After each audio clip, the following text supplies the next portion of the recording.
Now, ladies, let's get this party started.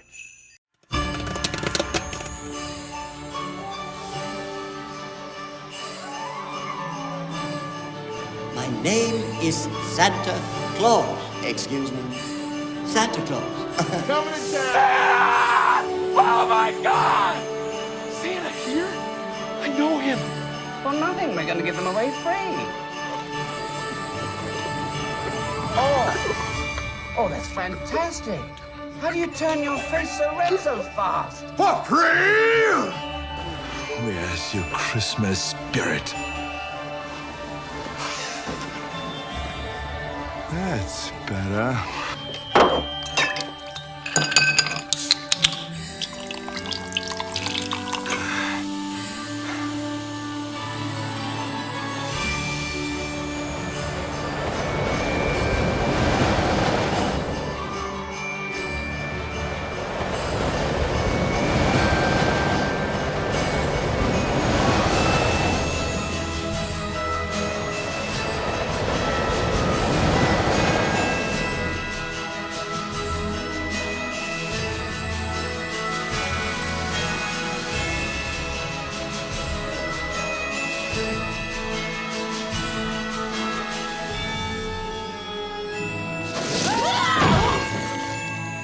So, if you believe in Father Christmas, children, like your Uncle Billy does...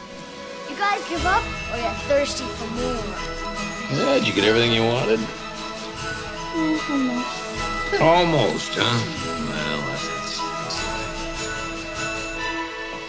Well, God save my little broken body.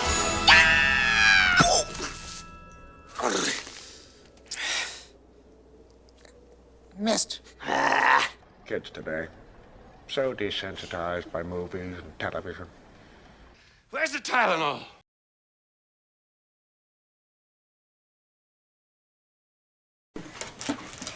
Alright, so we're back, and tonight we are going to be watching Santa Claus 3, The Escape Clause.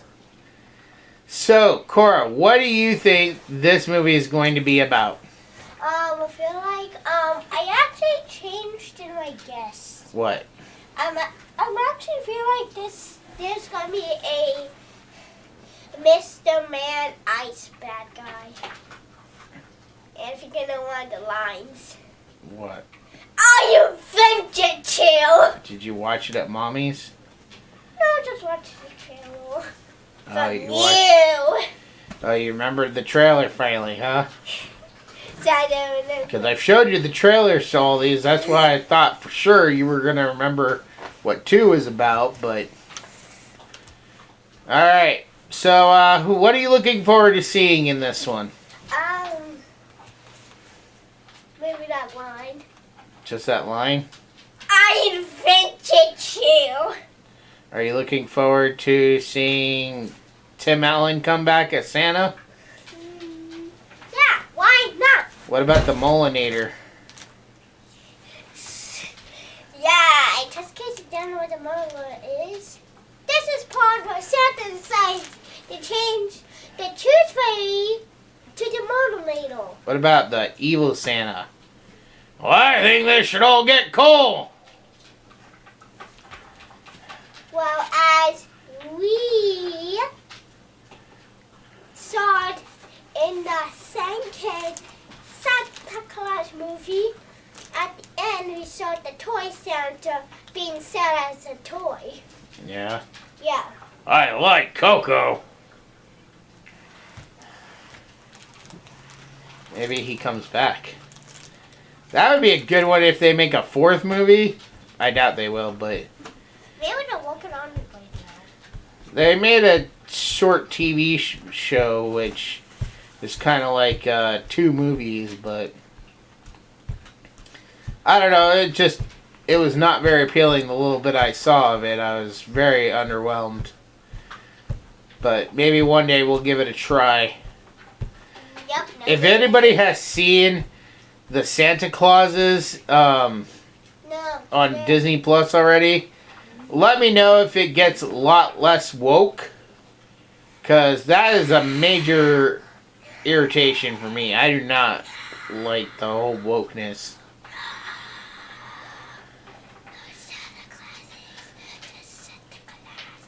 I don't know if we'll watch that though, because it's just it's really bad what I saw. All right, so can you put your dress down? Put your dress down. Now sit up. All right, so we're gonna jump right in, and we'll see you guys after the movie. Bye.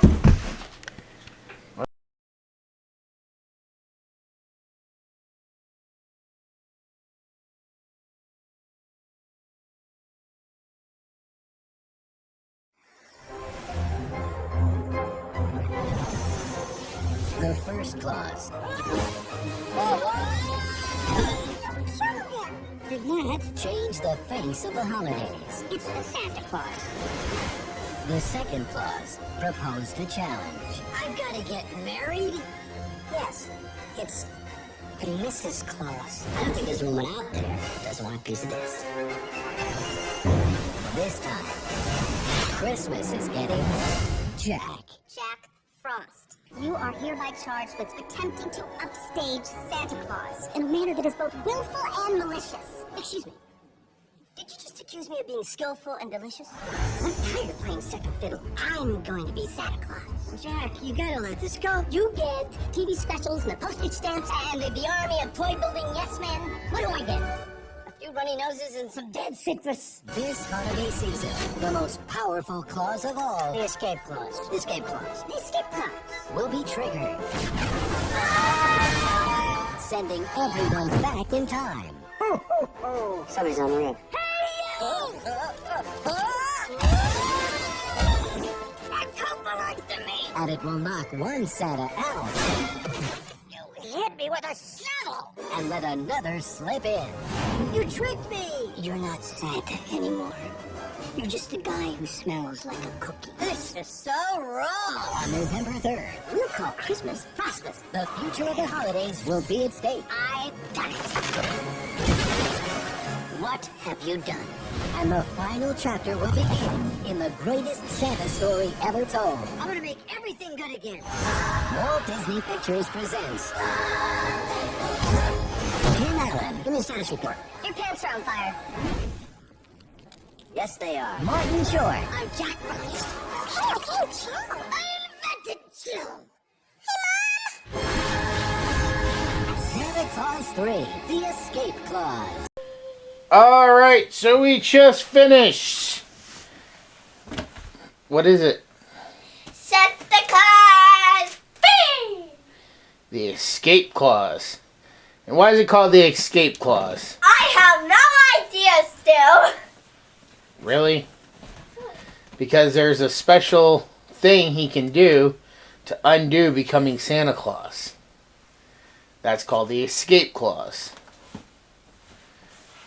It's like I'm surprised they didn't reference this, because they referenced it the first movie, but sometimes when you have a contract with someone, there's a special stipulation in the contract that lets you back out of the deal, and it's usually called an escape clause. Well, that's what happened here. Or escape, or escape whatever. Anyways, so did you like the movie? Yep. What'd you think of Martin Short, Jack Frost? Was he funny? Kind of.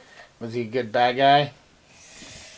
Like, I don't like when he says it on the North Pole. Enter amusement park. Yeah. So if that really existed, Making all the elves have to do different scenes and don't make toys, and they have to sign up to be in the good list. you gotta pay to be on the good list. Yeah. So it doesn't matter if you're bad or good all year, just as long as you have money. you can guarantee yourself on the good list. But Santa doesn't go around delivering gifts anyway, and you can just buy gifts there. So what's the point? Well, I rather like the number one. I like the number one than the amusement park one. Grab that amusement park one and yeet that out of here. What'd you think of Mrs. Claus's parents coming to visit? What'd you think of that plot line? Was it funny when they were turning the North Pole into Canada? Yeah. Yeah. You know, Canada's not far from where we live. Yeah. But probably where they live, it's probably like so far away. Yeah. Like, So, far away that they can't even reach you. yeah. Alright, well, so basically, yeah, that's basically the movie. The in-laws are coming. Jack Frost, meanwhile, is building up, working to drive Santa crazy, so he'll utter a few certain words. He also steals Santa's snow globe, so when Santa holds it, he can get him to say the words, and then he can take over being Santa by going back to the past. And basically, that's what the movie's about. I was actually surprised that this was exactly like Santa Claus 2. Like, this didn't even have a second problem. Like, in last Santa. Well, it did. It had two problems. Dealing with keeping the secret of Santa from the in-laws, and Jack Frost taking over. Anyway, get back to what I was saying. Like, when last one, Santa had to try and get a girlfriend to be Mrs. Claus, and Toy Santa was trying to take over and give everyone a call. I was like thinking the Frost guy was going to let the reindeer free. That's like if Santa comes back just in time to love his presents, he won't be able to because his reindeers are overflowing over the place. Well, that had nothing to do with this. And Santa has to try and get his reindeers back, and, well, the other elves have to try and...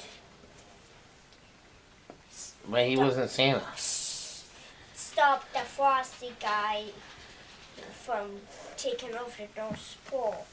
Okay, well... I thought that's going to happen, and not with accident, I think. Okay. What? No, I'm letting you talk. Well, I'm done. Alright, well, anyways, we'll be right back with the final scores right after this.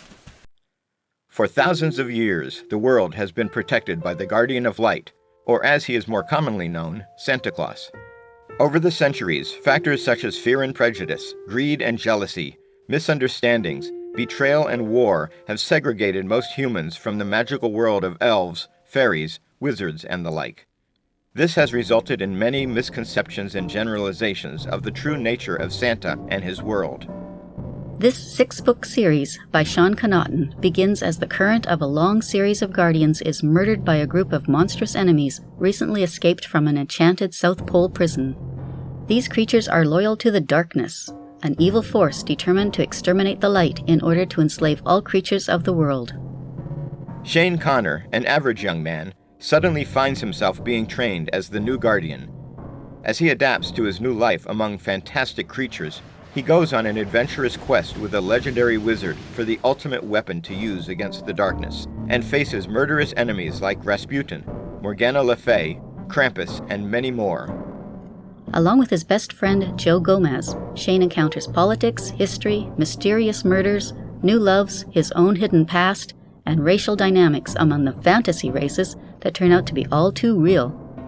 Their adventures reveal the true nature of the world and challenge the current state of how all races interact. This series expertly melds myths, legends, history, faiths, folklore, and secret societies into a fascinating, cohesive, comprehensive world of wonder and magic. From Atlantis to Olympus, from Hades to the moon, and from broomstick races to Christmas deadlines, join the new Santa Claus on his amazing journey. But beware, will Shane's quest achieve his ultimate goal of destroying the darkness and preserving the light of the world? Or is he actually playing right into a plot by dark forces that will result in his, and our, ultimate doom? So make your list and check it twice for the Guardian of Light book series. Download your audiobook or ebook today from Audible, Amazon, or iTunes.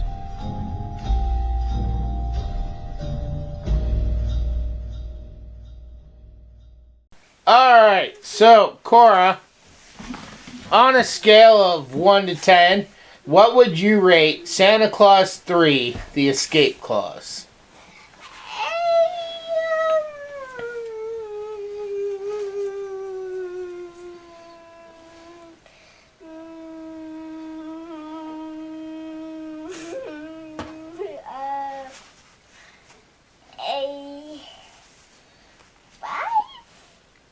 A 5? No. Yeah, 6. A 6? Okay. Don't ask questions. Why a 6? I said don't ask questions. I have to ask. You know I'm going to always ask. This is your chance to say what you liked, what you didn't like, why it got the score it got.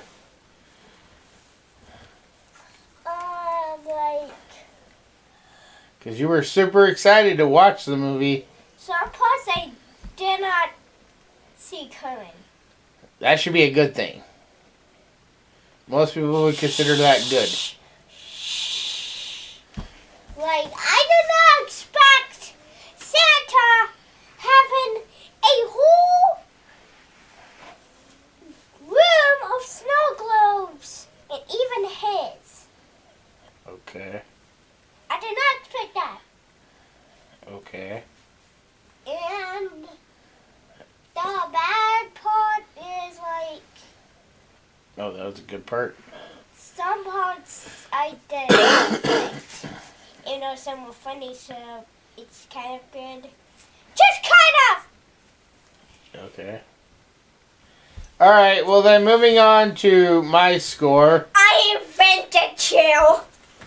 On a scale of 1 to 10, I would give Santa Claus 3 a 9 out of 10. Wait, what? That's not even a 10 out of This 10. I swear this one uses a lot of the same sets from the previous movie. The reindeer are still a little cartoony for my taste. They're not taken as seriously as they were in the first movie. What? So that, you know, is the only thing keeping that from really being a 10. I love Martin Short as the villain in this one. I think he's a very funny comedic actor. It was very entertaining with, you know, like his version of the North Pole, which, you know, yeah, it really takes away from the whole Santa Claus thing.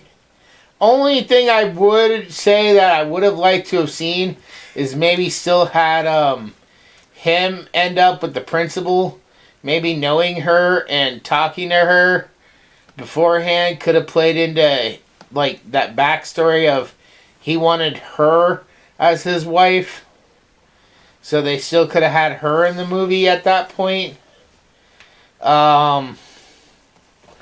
And it was a pretty interesting, you know, way that he got out of it with the recording pen when he recorded Jack saying the line and then played it once Jack was holding the snow globe.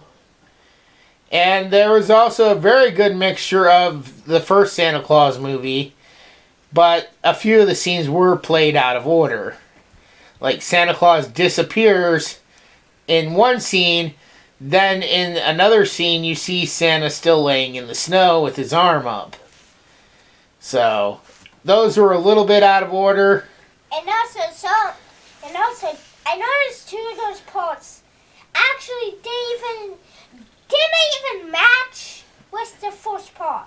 In Well, the first movie. that's fine. I'm saying, though, it's still interesting how they incorporated those original scenes from the first movie where we actually get to see Charlie again as a little kid and Tim Allen so much younger in with this current movie. But, alright, so now we're going to move on to a very special section because I don't think they're making any more of these movies. There is a mini-series on Disney Plus, but you can't really rank a series with movies, really. It's incredibly hard to do something like that. So, Cora, which is your least favorite to your most favorite? This one down, even though I get it a 6 out of 10. And the second one, at the top. First one kind of in the middle. Okay, so 3, 1, 2? Yeah, 3, 1, 2. Okay. For me, I would rank it basically with number 1 at the bottom, number 2, and then number 3. I really like the comedy in 3 a lot more. Tim Allen as the opposing enemy in number 2 was fine. But it was really funny having Tim Allen play off of Martin Short instead of having Tim Allen play off of Tim Allen. Where that just got a little too cartoony, especially towards the end when they're even throwing in lines from Toy Story. So. Yeah, like. And there was definitely a bigger budget in 2 and 3 than there was in the first movie. So that's why 2 and 3 go above 1. If 1 had to set this mood and they had followed that through, I would have had a harder time ranking these. But it just seems like there was much more money and budget put into the second and third movie than there was the first movie. So we didn't get to see much of the North Pole, and what we did see kind of just looked very blah and generic. And also, we didn't even see the reindeer that much. Well, you do, but they're not as cartoony as they are in this, where they're practically talking. I mean, they might as well just gave them voices instead of making them make sounds that you can almost tell they're trying to talk. So, but this has been our review of Santa Claus 3: The Escape Clause and our ranking of the Santa Claus franchise. Next time, we will be doing another movie that will have a connection to Home Alone. So, we'll hope you join us for that. And with that said, Merry Christmas. Merry Christmas. Bye.